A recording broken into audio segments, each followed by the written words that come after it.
Halo semuanya, selamat datang di Ruang Sinema. Bagaimana kabar kalian semua? Semoga selalu sehat dan baik-baik saja. Pada hari ini kita akan kembali melanjutkan series Donghua Fable River season kedua. Kita sudah membahas season pertamanya pada channel Ruang Film 2. Untuk tahu lebih lanjut tentang series ini, kita sarankan untuk nonton season pertamanya dulu. Kita sudah sediakan link season pertama di playlist. Tanpa berlama-lama lagi, kita akan langsung saja membahas season kedua dari series ini. Pada episode ke-19-nya, pada tanggal 27, pasukan Bai terlihat terus melakukan perjalanan. Hanya saja cuaca yang buruk membuat Bai bersama yang lainnya harus menunda perjalanan selama 1 hari. Mereka pun menjadi semakin khawatir dengan kondisi tuan mereka. Bai yakin semuanya baik-baik saja karena tidak ada pasukan iblis yang melarikan diri. Bai pun memiliki sebuah rencana yang mana Loji seketika saja berpikir kalau Bai itu ingin mengungkapkan perasaannya. Bahkan Denny sudah memberikan penolakan terlebih dahulu. Tapi bukan itu yang ingin Bai katakan. Karena saat ini Benteng Telan telah dikepung oleh Losi, maka memasuki kota sama saja dengan menyerahkan diri sendiri. Jadi Bai meminta untuk membagi 2 tim, di mana Bai akan memutari Benteng Telan dan menyerang Losi dari arah belakang, baru bisa bergabung dengan pasukan Siyu. Sedangkan Loji akan membawa tim api untuk menyerang kota Yalu dari arah belakang. Dengan hilangnya dukungan logistik dari kota Yalu, maka menang maupun kalah Losi akan tetap tidak bisa bertahan terlalu lama di timur jauh. Loji memuji ide bagus itu, tapi hal ini akan membuang banyak waktu mereka. Bai sudah memikirkan hal itu. Dalam peperangan, setidaknya mereka harus mengambil keputusan lain. Sedang berpindah ke Benteng Telan, di mana peperangan masihlah belum usai. Duke bersama dan pasukannya pun telah membuka gerbang, di mana mereka memiliki sebuah rencana. Siyu meminta untuk memberikan perlindungan kepada pasukan Duke. Tujuan dari penyerangan ini tentu tidak bukan adalah untuk menghancurkan senjata besar klan iblis. Tapi ini tidaklah mudah, pasalnya serangan panas sudah dilontarkan demi bisa menghentikan mereka. Tapi sejauh ini pasukan Duke masihlah dapat bertahan. Di saat jarak sudah cukup dekat, Duke pun melemparkan sebuah peledak untuk menghancurkan senjata besar itu. Tidak hanya itu saja, namun penyerangan ini telah memakan begitu banyak pasukan iblis yang berusaha untuk melindungi menara pengepung. Losi sadar betul kalau pasukan itu sangatlah kuat, jadi dialah yang akan menyerang mereka.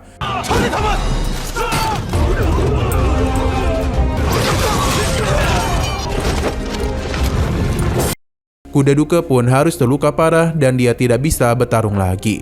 Namun Duke tidaklah berhenti dan akan terus melanjutkan penyerangan. Untuk Siyu sendiri tahu betul kalau badai akan segera tiba, di mana ini tidaklah menguntungkan mereka. Karena jika hujan turun, maka menara pengepung tidak akan bisa mereka bakar. Kembali kepada Duke, di mana pertarungan masihlah terus dirinya lakukan. Berbagai serangan yang klan iblis lakukan tidaklah berarti apapun kepada pasukan yang dibawa oleh Duke. Perlahan namun pasti ada begitu banyak iblis yang sudah mereka kalahkan. Tidak hanya itu, namun menara pengepung juga sudah mulai terbakar. Losi kembali memberikan perintah untuk melontarkan anak panah, di mana hal itu pun membuat para pasukan Siyu satu persatu mulai gugur. Bisa dikatakan kini Duke hanya menunggu ajalnya saja. Namun ketika anak panah itu tertuju kepadanya, kudanya pun muncul dan mengorbankan diri untuk mengabdi terakhir kalinya. Melihat hal itu membuat Duke benar-benar sedih, karena ia tidak hanya kehilangan kudanya saja, namun juga harus kehilangan rekan-rekan yang selalu berada di sampingnya. Duke tidak menyerah dan terus memberikan perlawanan. Namun sayang sekali jumlah lawan terlalu banyak yang menyebabkan dia harus tertusuk. Siyu tidaklah bisa membantu karena bagaimanapun permasalahan tidak hanya di luar benteng saja, namun pasukan pemberontak klan iblis kembali berulah. Siyu pun kesal karena pasukan bantuan tidak kunjung tiba. Sedangkan Duke sendiri teruslah melakukan pertarungan dengan sisa-sisa kekuatan yang ia miliki. Tapi apa daya, lagi dan lagi dia harus terkena serangan, yang membuat Siyu pun menjadi begitu murka. Berhubung satu menara pengepung telah mendekati benteng, pasukan Siyu yang tersisa pun segera meledakkan diri untuk bisa menghancurkan menara tersebut.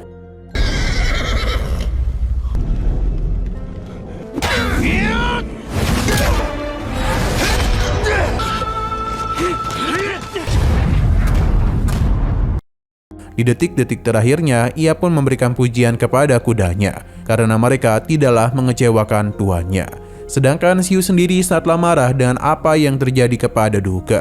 Losi merasa kesal karena dengan begitu banyak pasukan yang ia bawa, mereka tidak kunjung bisa menjatuhkan benteng Telan. Waktu pun teruslah berlalu dan mereka masihlah belum kunjung mengambil alih benteng tersebut. Lucy pun bingung mengapa Ole tidak kunjung melakukan pergerakan.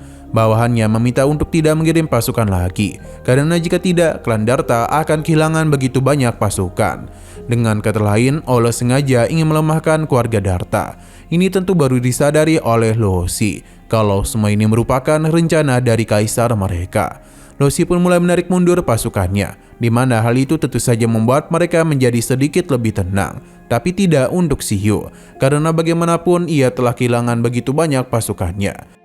Ia pun memilih untuk keluar dulu dari kota, yang mana mereka akan membawa duka bersama yang lainnya untuk kembali.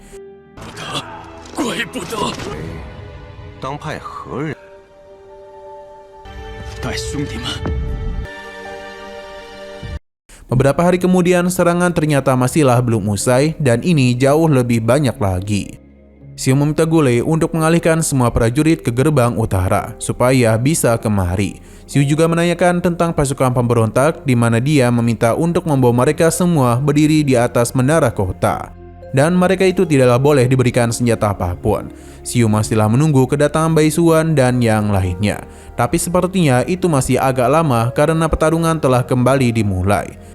Dengan pasukan sebanyak ini, maka kemungkinan besar benteng Telan akan dalam bahaya.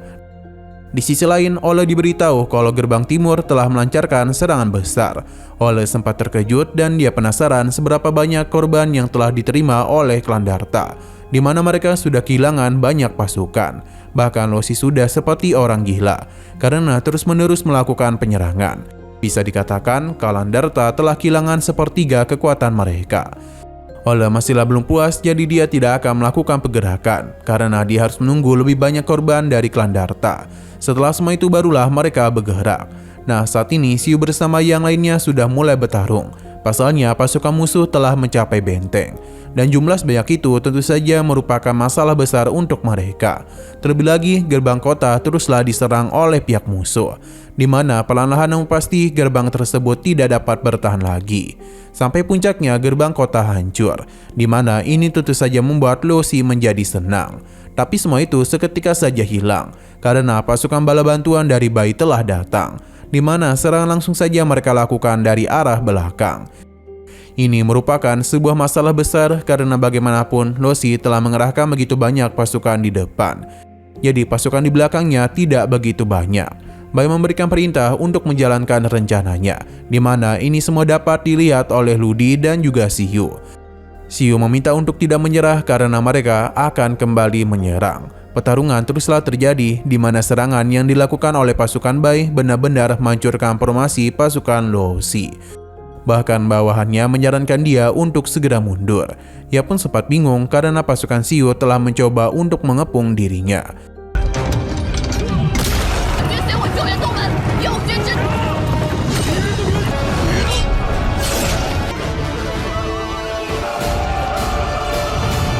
Di saat Lucy itu tengah sibuk, Ole malah tidur siang hingga dia pun dikejutkan oleh serangan musuh, yang mana ini tentu saja membuat Ole menjadi panik. Pasalnya pasukan timur jauh telah menyerang kemari. Mereka tidak dapat berbuat apapun lagi selain membawa Ole pergi dari kamp mereka. Ia bahkan harus meninggalkan para jangkriknya. Setelah pertarungan yang begitu panjang, pada akhirnya pertarungan pun sudah berhasil dimenangkan oleh pasukan Xiyu. Gule memberitahu kalau Bai Xuan telah datang, yang mana saat ini dia ingin melakukan evakuasi dulu. Namun sebelum bisa menemui Xiyu, pasukan Bai malah diminta untuk mendirikan kamp sendiri di luar kota. Kembali kepada Xiyu, di mana Gule kembali memberitahu kalau Bai telah datang untuk menemuinya. Xiyu pun mempersilakannya untuk masuk, di mana tujuan Bai kemari untuk menerima hukumannya. Tapi bagi Xiyu, dia tidaklah melakukan kesalahan, karena bagaimanapun mereka telah menyelamatkan benteng Telan dan dirinya. Bai mengaku kalau dirinya telah mengubah rute perjalanan, yang membuat mereka terlambat 2 hari, ditambah badai yang melanda. Tapi ia tetaplah melanggar perintah yang sudah diberikan. Xiyu memberitahu kalau duka telah gugur, yang mana hal inilah yang membuat Xiyu marah kepadanya.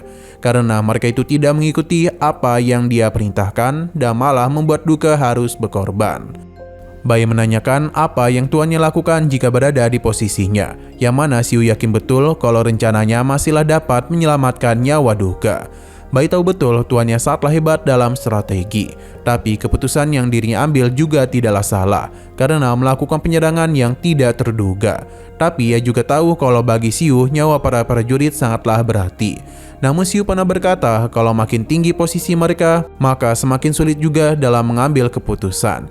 Jadi Bai ini hanya menjalankan apa yang tuannya katakan saja. Xiu pun mulai tenang dan meminta maaf kepada Bai, tapi masih ada yang ingin Bai katakan. Karena setelah tuannya kembali dari kota atas, sikapnya mulai berubah menjadi dingin dan penuh kecurigaan.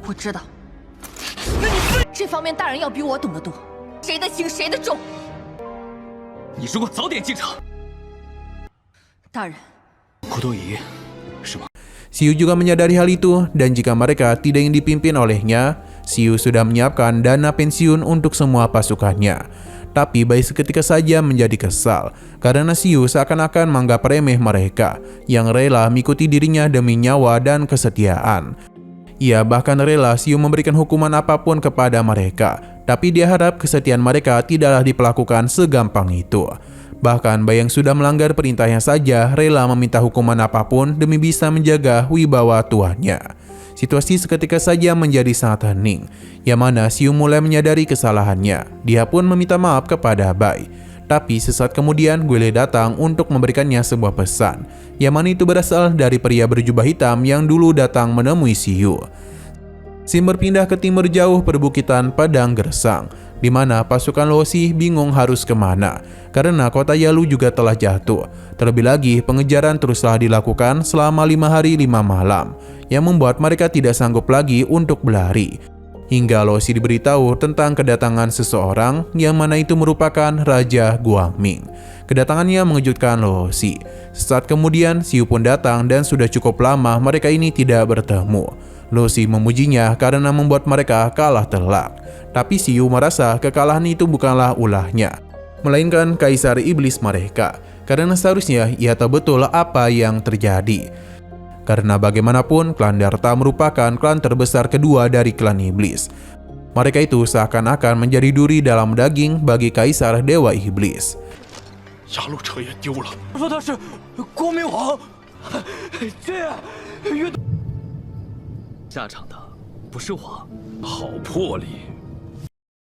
Sekalipun mereka telah meminta mereka mundur dari garis pertahanannya, namun apakah Kaisar Dewa Iblis akan menganggap remeh klan Darta? Yakin kalau Losi masihlah belum tahu kalau Kaisar Dewa Iblis sudah mengumumkan kalau keponakannya yakni Lode telah ditunjuk menjadi kepala keluarga klan Darta, yang mana itu tidaklah diduga olehnya. Terlebih lagi, Losi dengan Lode ini tidak pernah akur.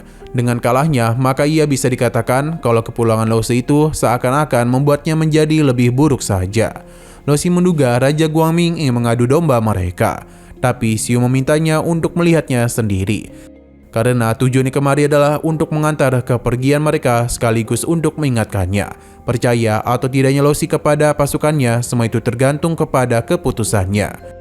Xiu memberitahu kalau dia dengan senang hati mengantar kepergiannya, karena bagaimanapun para pasukannya saatlah menginginkan Kaisar Dewa Iblis baru yang memimpin, di mana Xiu merasa kalau Losi merupakan orang yang tepat.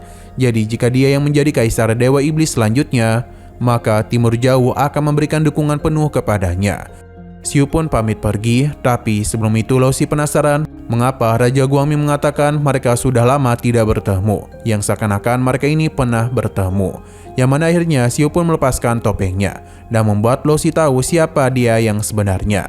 Sebulan kemudian di Kaisar Dewa Iblis, bawahannya pun memberitahunya kalau Losi telah menghabisi keponakannya sendiri dan juga telah menyatakan perang terhadap klan Sania. Yang mana hal itu tentu tidaklah diduga oleh Kaisar Dewa Iblis.